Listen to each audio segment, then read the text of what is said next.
Hi, friends. Simit here from informtrades.com. Informtrades.com. Joining me today is Tim Sykes. You can find him on timothysykes.com, covestor.com, investimonials.com. A little background on Tim. His Covestor stats, which is if you go to Covestor, you can invest in his fund or follow his trades. 36.4% annualized return since he began trading on Covestor.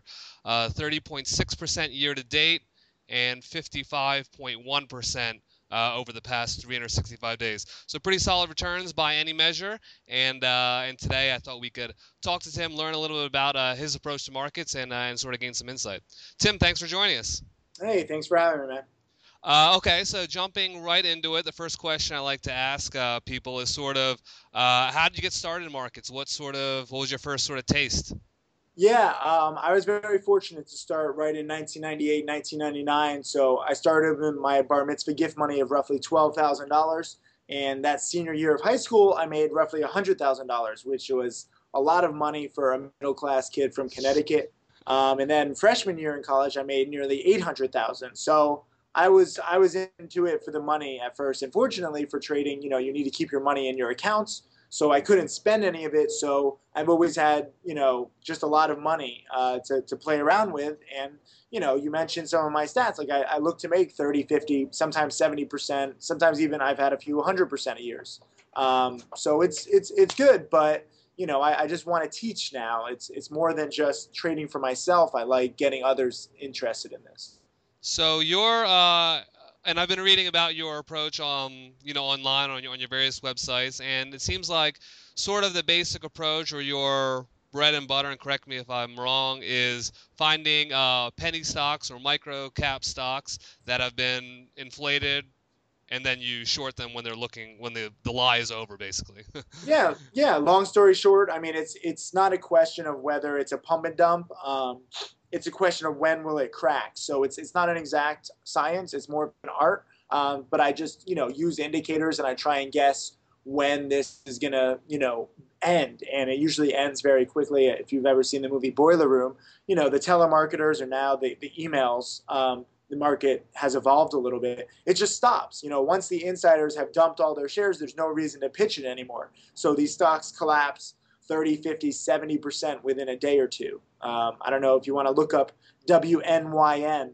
I was shorting it, it had gone from like 2 to 18 cents a share. So most people are like, oh, it's only 18 cents a share. Yes, but it's up 9 times in just a few days. So when it crashed, I shorted at 17 and a half cents. Within a half hour, I had covered my shares at 11 cents for a 35% gain. Right now, 1 day later or 2 days later, it's now at like 4 cents a share. So it's collapsed 75% in like 2 or 3 days because this pump and dump, the insiders have sold out. So it works time and again, but it's a very niche strategy. Many people don't do it. It's tough to find shares to short, but it's what made me a millionaire by age 22. So I gotta respect it. Definitely. So it seems, or based on our conversation thus far, it seems like it's a really subjective strategy. You mentioned insider selling, so I imagine you're looking at, what the management doers, what the key shareholders are doing, and when they're dumping, and sort of following them. Is that the basic idea, or what are some of the other? Are you looking at technical oscillators, for instance, or what are some of the signs you look for? Yeah, I mean, I keep it pretty simple. I mean, you never know exactly who's doing the selling. There's all these offshore companies that usually have big positions in these penny stocks. But I'm looking for the volume to start fading. I'm looking for these parabolic moves. I mean, they can only last a few days. But most of all, I'm tracking all these emails sent. WNYN was promoted by nearly a dozen different stock promoters every single hour of every single day for several days. You're getting emails. They're promising this. They're promising that. Then all of a sudden, the emails start to stop. It just fades, and that's when usually the emails stop a little later after the stock price is already faded. But you can kind of get a sense of when the peak is, and then it's just a question of trying to find shares to short. Trying to make sure that you're not going to get squeezed because every now and then the emails stop for like a day just to confuse you, and then they start up again. So it's kind of fun. It's a fun little game. Sure. So in terms of money management, or the one constant for practically every, regardless of their strategy, is having a keen sense of managing risk. What's the win loss rate that you typically experience? Like how many are there, or what does a wrong trade look like, or and how often might that occur? Yeah, I mean, I post all of my trades on a website I created called Profitly. Covestor taps into my brokerage account to verify it, but Profitly is more about the money. Covestor is interested. You mentioned the percent returns. You can't pay your rent with a 30% return. A lot of people with like $2,000 accounts are like, look at me, I'm up 40%. I'm like, who gives a shit? Right. You're up like $600, $700. Like, who cares? But so it's focused on money. That's the main thing. And, you know, when you're down so much money, I mean, I've had swings where when I used to bet big before I lost, before I stopped my hedge fund, before I started teaching and getting conservative, I mean, I lost 180,000 in a day when I was too quick. This was actually, I remember this trade, TAYD. This was an earthquake absorption equipment maker during the Asian tsunami of 2004. The stock went from 1 to 6 on rumors that they were negotiating with Asian governments. And I'm like, this company's near bankruptcy. Their product barely works. It's bullshit. But the stock kept going and went up to 8. I had 100,000 shares short roughly. I lost 180 grand. It continued to 9 the next day. And I'm like, this is ridiculous. I have to get back in. Then it dropped from 9 to 6 in a day, and I pocketed 250,000. So I made back all the money that I lost, but I was just too early. And that's like the typical when I lose, I get squeezed or I get bought in. Most recently, I guess in the last year, my biggest loss was like 30,000 on PEIX. I had a fever, so I took too big a position when the ethanol stocks were on fire. But it did crash. My timing was just off. So I have to get better at that. I'm still even 14 years, 15 years as a trader, I'm still working on getting my exact timing. But you can reduce my risk by taking smaller positions. I cut losses usually at around 5 or sometimes 8%. I average in, average out a lot, so it's that's what I do. So you'd risk, or you're not risking more than 5 to 8% on a trade. Is that a safe way of looking at it, or For the it's not most part, fixed? You're not putting, there's no stop loss in or something like that, or is it? yeah, there's not stop losses because you're dealing with small caps and micro caps, so the Right. market makers can see it and they'll just take your stops out. But I'm watching it. I'm very OCD with my trades. I do win about 72% of the time. You can see on Profitly, I've posted about I think 2,200 trades. So I'm right the vast majority of the time, but my gains are obviously much bigger than my losses. That's why I'm a millionaire. So I'm very quick to close a trade. Even sometimes when I'm winning and it's not dropping as quick as I want, I'm like, I can't take it because you're always risking buy-ins or short squeezes or more promoters. Since I'm transparent, all these promoters know when I'm short a stock and they love screwing me because I've exposed so many of their scams. I'm like public enemy number one for these penny Right. stock promoters. If you Google me, you'll see, all these penny stock promoters are trying to discredit me. They're like, oh, Tim Sykes is a scam. No, I'm the one who exposes the scams, but it pisses the scammers off. So it's kind of an interesting reality that I have. Sure, sure, definitely. So how, I mean, this sounds like a strategy that's pretty time intensive. Are you really like watching the markets all day, or how much time are you devoting, and how many trades do you end up placing, over the course of a month, year, or whatever? Yeah, it's totally dependent on how many promotions and pumps there are. It's not just about email promotions. Seeking Alpha has become a great pump, promoter for lack of a better term. I mean, Seeking Alpha has widespread distribution. So when some, idiot, can I swear on this? I don't know how. Well, yeah, sure, go for it. Be yourself. Okay, good. I didn't know, I don't want to impose, but when some jackass like writes an article hyping up some little dollar stock and it goes to $3 because of Seeking Alpha, and they ticker spam link it to like Facebook and Apple and Google, and they're like, does this $1 stock have the next website, have the next Instagram? And it's totally bullshit. But they're not getting paid. They're just long the stock, or their family or their friends. Someone's making money. So I'm just waiting for these. So in the past 4 days, as we're doing this, I've made nearly $20,000 just shorting a few pump and dumps like WNYN that went from 2 to 18 cents. HGSH went from 50 cents to $3. I shorted at 3, covered at 250 and 230. So it's waiting on those. And in the meantime, like this is why I'm in Miami. Like, I'm here to live, I'm here to party. It's actually better not for me to trade every single day. And so there's a lot of people that are like, oh my God, like sometimes it takes a few weeks for a good trade, but it's literally just understanding the patterns, understanding how promotions work, and then waiting for the catalyst, waiting for the opportunity. So, 2,200 trades over 14 years. Do the math. I don't know. I'm not good at math. But it's just a very opportunistic strategy rather than being in the market every day. Most of the time, I'm 100% cash. Okay, and so it sounds like, based on our conversation thus far, that if the average loss might be 5, 6, 7%, 5 to 8%, something like that. The Yeah, I average think win, it sounds like it's over 30%. Is that, or what's the? Do you know this approximate size of the percentage gains of the winners versus the losers? I actually do. So on Profitly, we have this tool where you can analyze all your trades. So actually, my average win is around 10%. My average loss is around 6%. So it's, I cut my gains quickly too, but I win more of the time and I win bigger than I lose. So it adds up.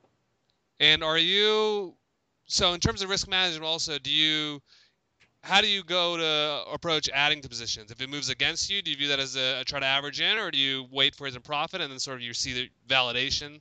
So I have actually two DVDs on this topic called Tim Line and the framework, penny stocking framework, where I have specific expectations on what a stock is going to do because I've seen so many of these promotions. I've seen hundreds over the years. So what is it going to do in the first hour, the second hour, the first day, the second day? So if a stock starts fading the way I like, I add to a position to try and short more. Sometimes there's the uptick rule, so it's tougher to short, so it's better to be short ahead of time. Sometimes there's no shares to short when it is the perfect time to short, so you have to be like a day early and you have to risk some pain. So sometimes, that's why sometimes I'm a little too early.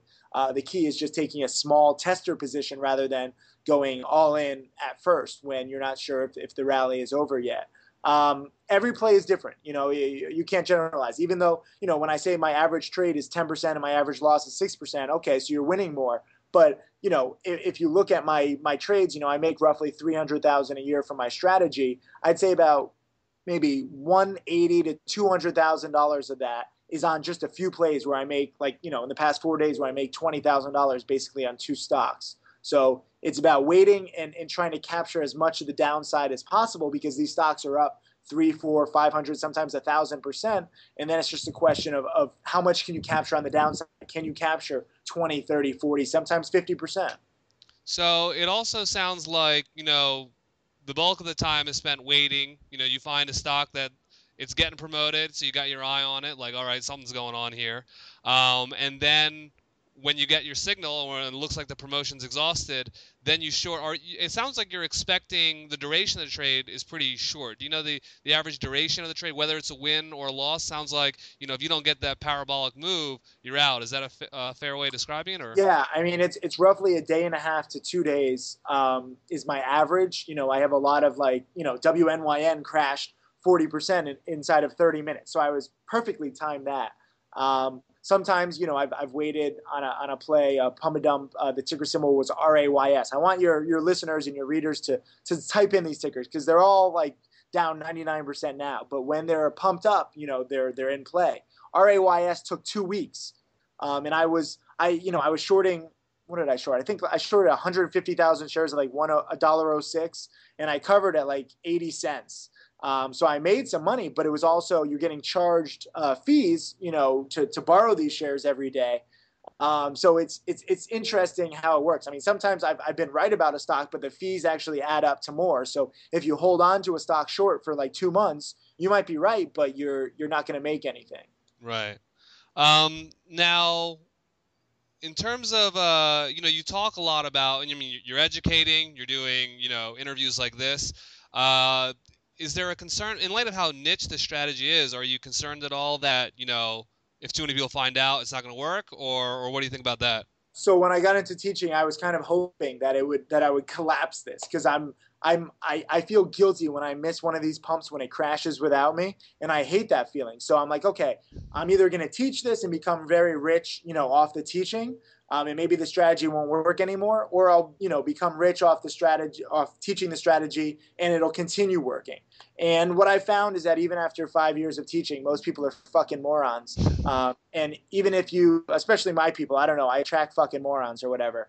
Um, and even if you give them specific rules, they'll somehow mess it up. So out of my 2,000 plus students, probably 100 of them actually get it. Like where you have to wait. Like they're trading random bullshit stocks every single day just because they want action and because they're degenerate gamblers. Most penny stock traders are like the same people that you see at like casinos playing Keno.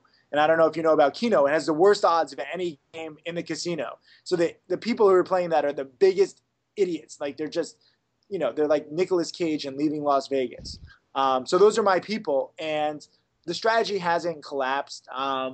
And more importantly, like I love it when my students actually anticipate my trades. I send out real-time trade alerts, but sometimes my students are already in the stock like a few minutes or a few hours ahead of me. And I'm like, yes, like they use me as training wheels. Also, some people don't like shorting. So sometimes I buy these scams. Like people are confused when I write a blog post. I'm like, why I invested $50,000 in this scam? A scam is meant to go higher. So if the scammers are competent, it will go higher for a few days or a few weeks. So I did that, in the beginning. I haven't done that lately because it just confuses people. They're just like, why would you ever buy a scam? What's wrong with you? They just think I'm crazy. Even if I'm profitable, they still don't like it because then, you have all these religious short sellers and they're like, oh, you're helping the scammers. You should never have bought it. I mean, I'm just here to make money and trying to take profits off these patterns. But you have to learn what people are capable of learning.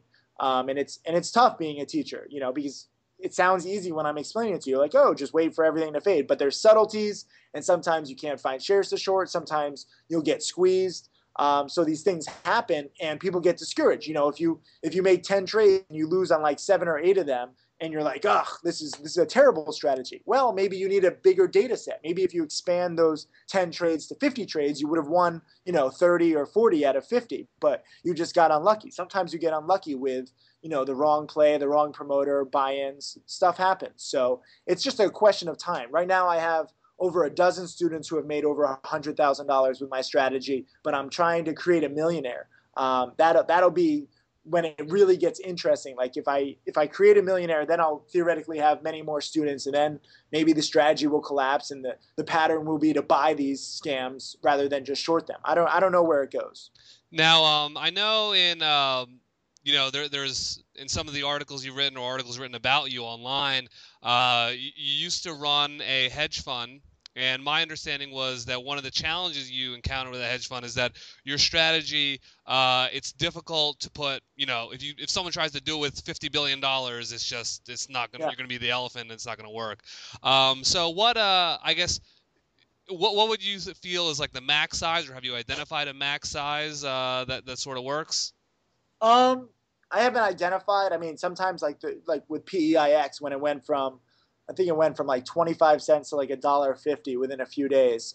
These sector hype plays, like when ethanol or gas or gold, or rare earth metals, they seem to spike for a few days, and then these stocks trade 5, 10, 20 million shares a day, and the stocks are easy to borrow. So on those, you could theoretically trade with like 50 million in one position and make maybe 10 million on the trade. Most of the time, that's not going to happen. That might only happen like 5, 6 times a year. Most of the time, you're going to be limited. And so, I rebalance my portfolio at 600,000 every year just to keep it small and manageable. Um, I think most people would do well up to a few million. I tell anybody with like 10 or $20 million to their name, I'm like, just go out and enjoy life. Like, just try to find a good wife. Don't mess around with mistresses. Like, that's your main problem in life.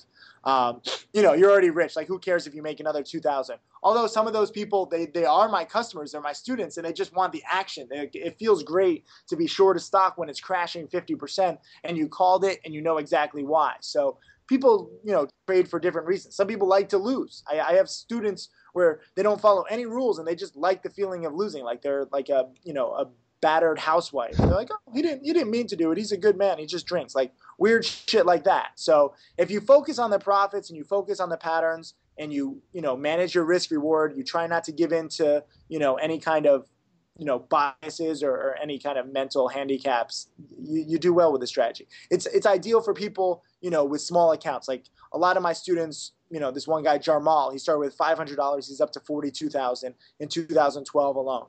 Making $41,500 isn't a lot of money, but for somebody with just $500 9 months ago, that is. And those lessons, he'll turn the 40,000 ideally into $1 million in the next year or two. So that's what I try and strive for.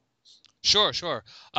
Thanks. I think that's about it for the questions I had. Thanks a lot for joining us. Why don't you tell us about, you got a bunch of websites, a bunch of properties. Tell us, how people can learn from you and where they can follow you. Yeah, I mean, TimothySykes.com is my blog, but I mean, it's so promotional. I don't even read it. I just write it. You know, sorry. No, it's like I'm trying to get students. You're trying to get people to trade Sure. penny stocks. People are like, "What the fuck? Why would I trade penny stocks?" So a lot of it is lifestyle. Like, look at my new $30,000 watch. Yeah, it's sweet, right? Um, so that's TimothySykes.com. Profitly is actually better. We have nearly 20,000 traders all showing their track records, and you can analyze their trades and see who's doing well. Then I have Investimonials.com, which is like Yelp for financial products. We have over 20,000 reviews now, so you're getting to find out what are the best brokers, the best blogs. Informed Trades has very good ratings, so stuff like Good to that. hear. Yeah. Yeah. Cool. Okay. Thanks a lot for joining us. That's TimothySykes.com, Investimonials.com, Profitly.com. Best of luck in your trading, Tim. Thanks a lot. Thanks for having me, man. Take care.